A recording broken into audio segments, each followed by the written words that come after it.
The Tale of the Love Potion. A 21-year-old man went on holiday to the Bahamas.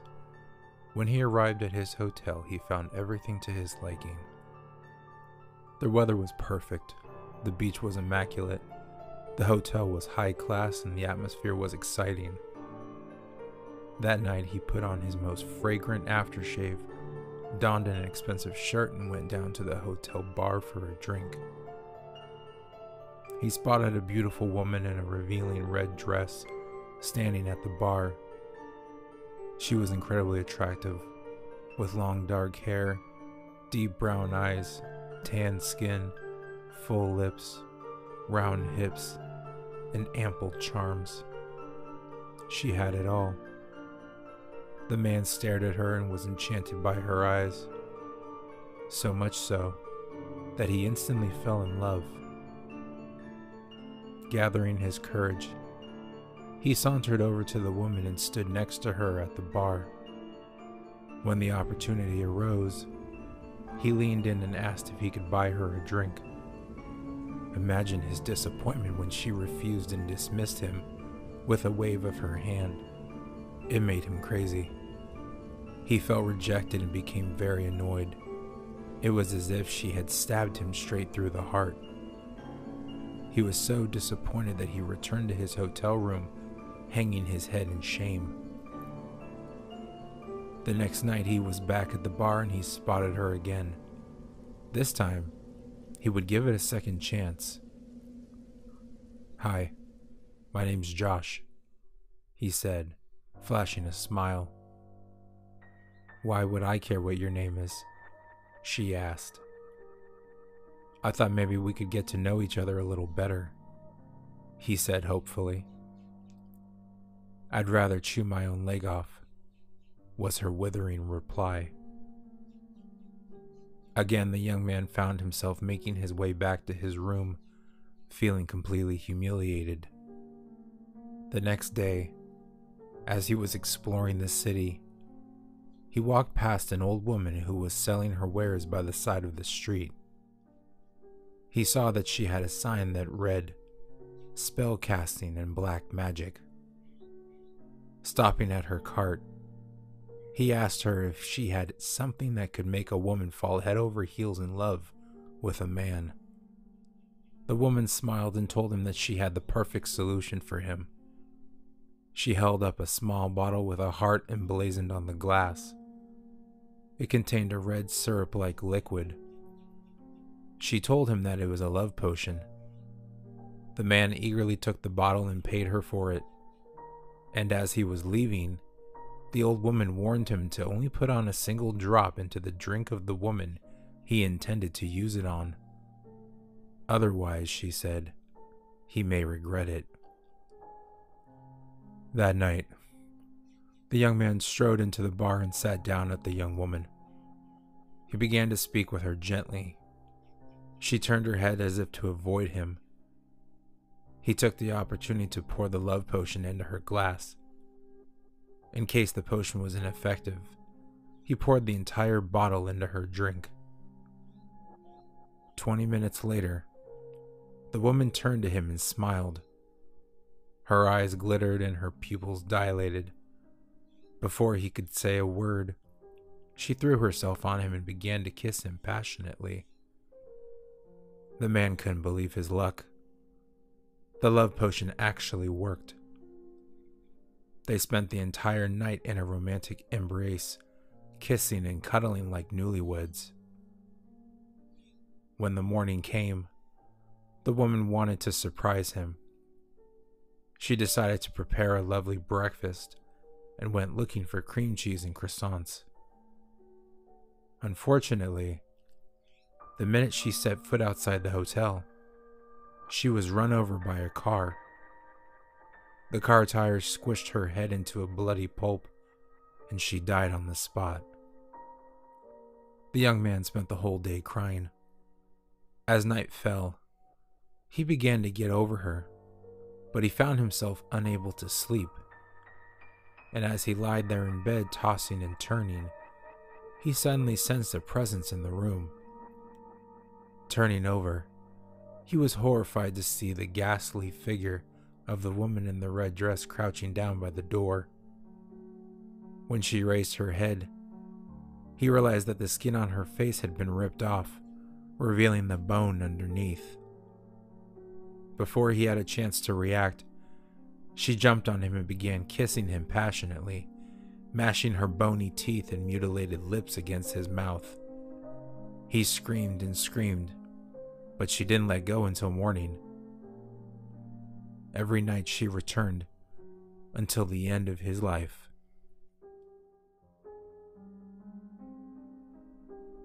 The Tale of the Talking Robot.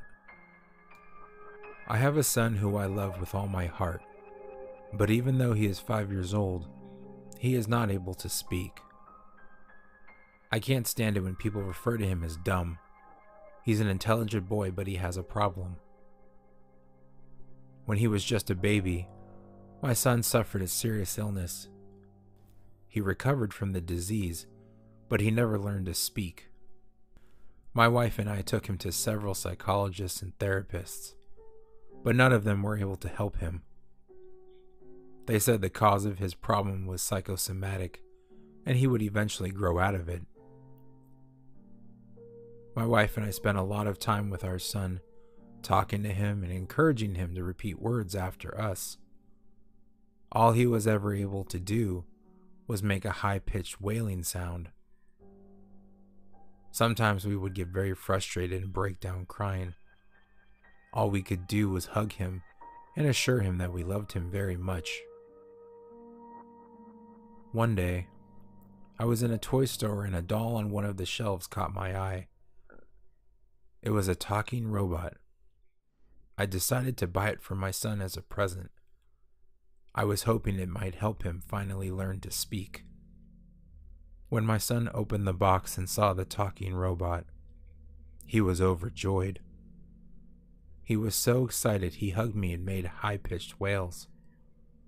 I pulled the string at the back and showed him how to get the robot talking. My son fell in love with that toy and brought it everywhere he went. I would often hear him playing with it in his bedroom, pulling the string and making the robot talk. However, my son never spoke a word. One morning, my son came down to breakfast and I put a plate of waffles in front of him. "I don't like this," he muttered. For just a few seconds, I couldn't believe my ears. "What did you say?" I asked in surprise. "I said, I don't like waffles," he repeated in a dull monotone. I rushed over and hugged him tightly. Tears were streaming down my cheeks. "You can talk," I shouted joyfully. "You can talk." "I can talk," said my son. "How?" I asked, my voice heavy with emotion. "How did this happen?" My son raised his hand and pointed to his bedroom. "It was the robot," he said haltingly. "The robot gave its power to me." After that, my son began talking every day. He says a few words every day, but it is always in the same dull monotone. I should be happy, but I'm not. There is something different about him. He doesn't show any emotion anymore. He never cries. He never smiles. He never hugs me. He just sits there, staring at me. He also never plays with the talking robot anymore. Yesterday, I picked it up and pulled the string. It made a high-pitched wailing sound. No matter how many times I pull the string, it still makes that high-pitched wail. The same high-pitched wail my son used to make.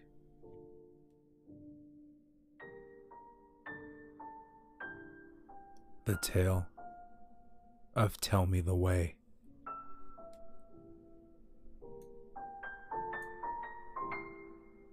One dark night, a 15-year-old girl named Lydia was walking home from her friend's house. She turned down a narrow street to take a shortcut and was startled by the sight of an old man standing in her path. When she stopped, the old man turned to her and in a hoarse voice said, "Tell me the way." His face was disgusting, his skin covered in scars and boils, his hair stringy and unkempt, his eyes bulging horribly, almost popping out of their sockets. Lydia was terrified. She was alone in a dark and narrow alleyway with a strange and disturbing person. Her heart began pounding, and it took her a few seconds to catch her breath. "Tell me the way," the old man demanded. Okay, where are you going?" asked Lydia nervously. When the old man told her the address he was searching for, a chill ran down her spine. It was her home. "I don't know where that is," she replied curtly as she pushed past the old man and ran down the alleyway. Glancing back, she could see him standing in the alley, watching her flee. Lydia was so freaked out by the incident that she didn't stop running until she got back to her house. Breathing a sigh of relief, she took out her keys. She looked up and down the street to make sure the old man hadn't followed her. He was nowhere in sight.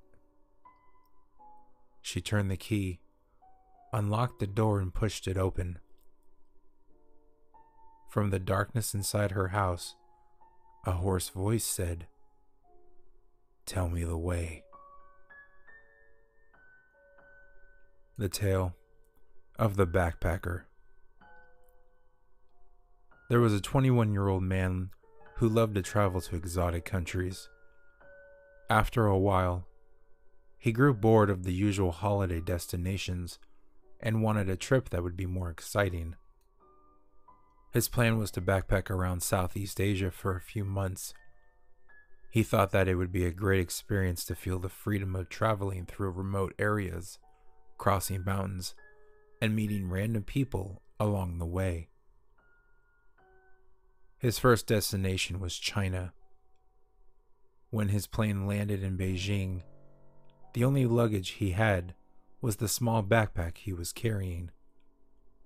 However, the young man didn't want to stay for a very long time and in the hustle and bustle of a huge Chinese city.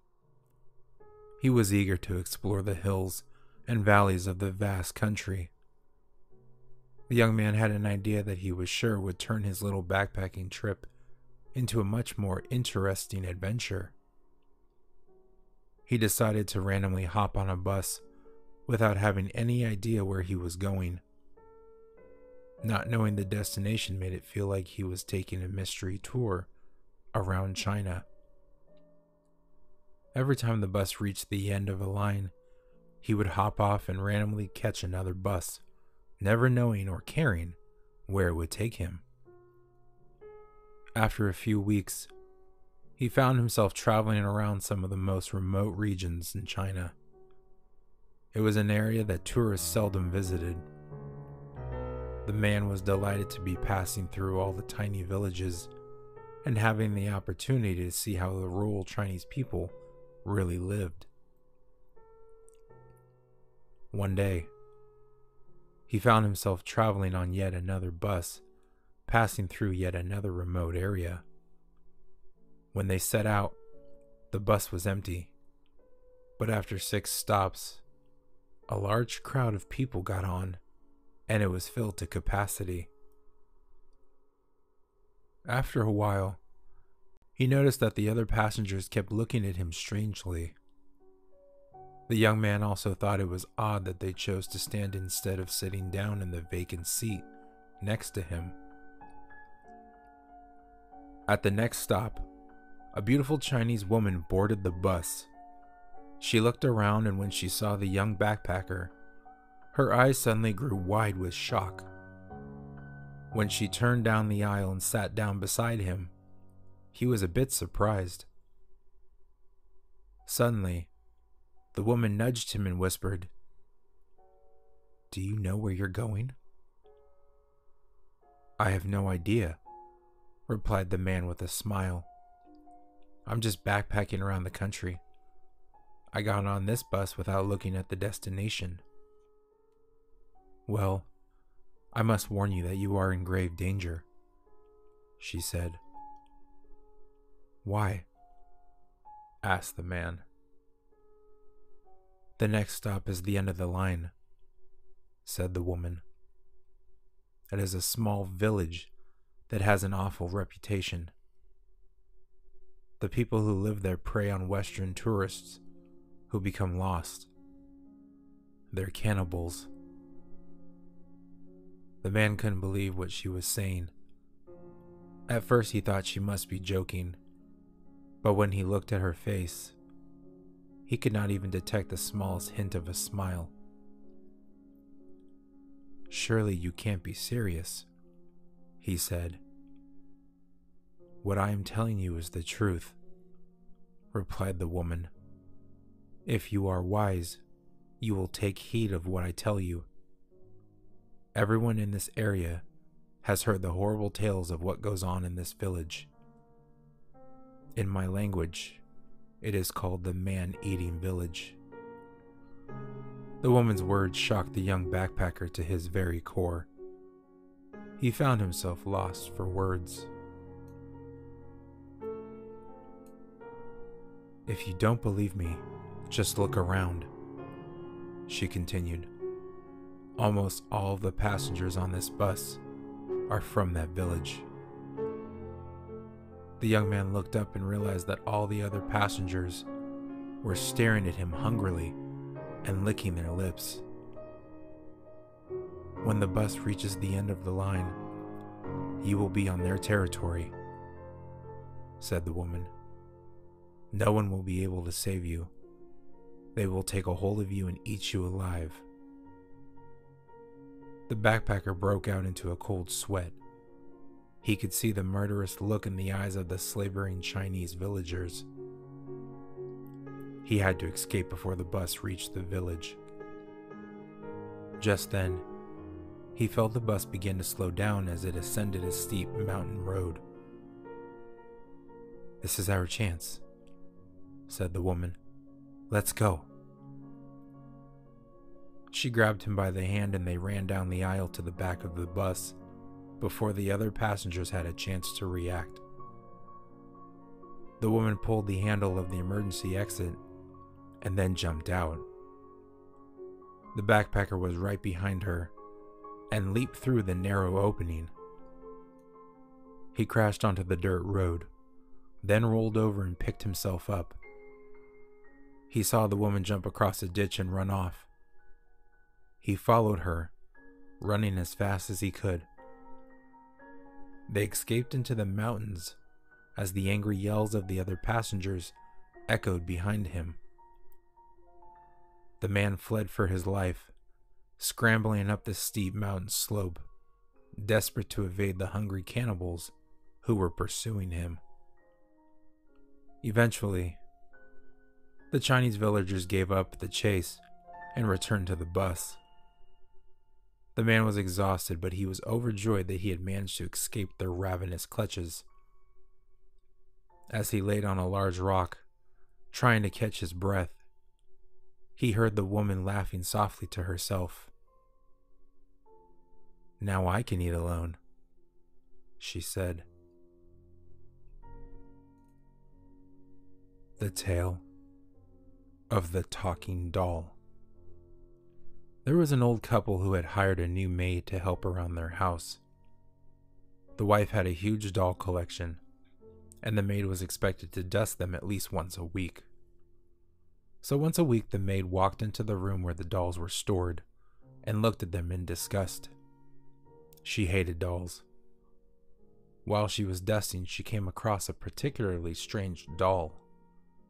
It was a talking doll and it had a cord in the back. The maid was interested and pulled the cord. The doll said, "Hello." The maid pulled the cord again. "I love my mama," said the doll. The maid put the doll back and continued cleaning. A few weeks later, while dusting off the dolls, the maid accidentally knocked a doll over. It shattered as soon as it hit the ground. The old woman heard the sound and went to investigate. When she walked into the room and saw her shattered doll, a very sad look came across her face. The maid saw this quickly and said, "I'm really sorry. I didn't mean to break her. I won't do it again." The old woman looked down at her sad, broken doll and told the maid that she could only keep her job if she promised to be extra careful around the dolls. The maid agreed. The next day, the old couple left the maid alone while they went out to run some errands. The maid was in such a bad mood that she neglected to do her job. While she was sitting in the kitchen, enjoying some of the couple's fancy chocolate, the maid thought of a vicious idea. She slowly made her way into the room where the dolls were kept. She thought for a moment about how sad the old woman was about her broken doll. The maid picked up a doll and said, "She must really love these dolls," and threw the doll on the floor. It shattered, and the maid smiled. She loved the feeling of breaking dolls. Something about the shattering sound pleased her. She threw more and more dolls to the floor. She was still in her doll-killing rage when the old couple came through the door. The old woman ran to her broken dolls.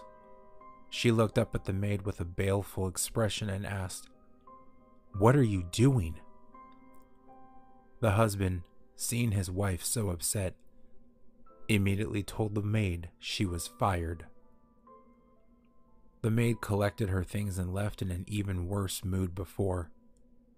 She was so angry that later that night she snuck back into the old couple's home. Knowing they would be sound asleep, she crept into the kitchen, found the biggest knife she could, and made her way to the bedroom. The next morning, the maid returned to the house and acted like an innocent bystander and told the police that she worked for the couple. She played the sorry victim that had lost good friends. She told police that the old couple were loving, nice, caring people, and she had no idea why anyone would want to kill them. At that point, she slowly walked into the house, saying she wished to make sure no one had hurt the old woman's precious doll collection. When she got to the talking doll, she picked it up and pulled the cord. "Hello," it said. She pulled the cord again, and it said, "Why did you kill my mama?" The maid looked horrified. "What did you just say?" "Why did you kill Mama?" asked the doll. The maid stared in shock. She kept pulling the cord. "Why did you kill my mama? She was a nice mama. I loved her very much. Why did you kill my mama?" The maid stared at the doll. She could not believe this was happening. "You killed my mama!" the doll screamed. The maid threw it to the ground and ran from the house. The next morning, the maid was found dead in her bed. In her arms was the talking doll. When investigators pulled the cord on the doll's back, it just kept repeating, "She killed my mama. She killed my mama. She killed my mama."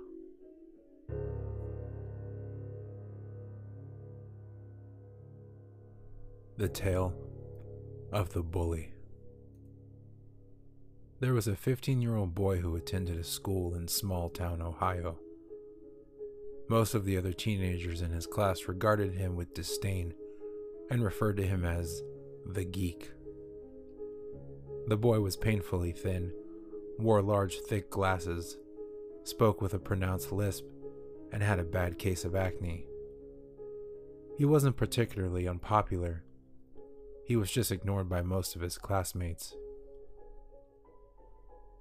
Because the geek didn't have any friends, he spent most of his free time sitting alone in the classroom, listening to music or playing games on his smartphone. Being shy, quiet, and lacking in social skills made him a frequent target of bullying. There were 3 bullies in the school who constantly picked on him. They made the geek's life a living hell and showed him no mercy whatsoever. Every day, the bullies would find some new way to torture or humiliate the unfortunate wretch.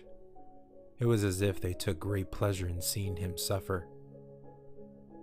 One day, the geek went into the boy's bathroom alone.